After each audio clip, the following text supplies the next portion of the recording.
Rossiyadan turib yetib kelib ichgan shu narsani. Yetib keldim. Shu 4-sentyabr kuni kelib, sразу ichishni boshladim. Qopat odamlarda ko'krak saratoni aniqlangan. Lekin juda qattiq shamolladi. O'sha shamollashdan keyin ko'krakda og'riq boshlandi. Keyin shahar onkologiyaga borib, biopsiya oldirdim.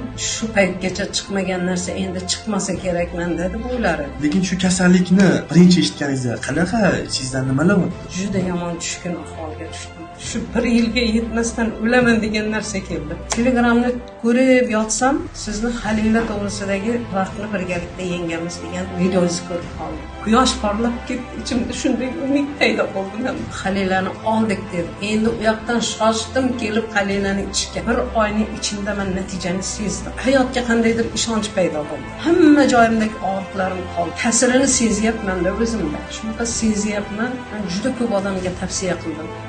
Bu dorini, bu mahsulotni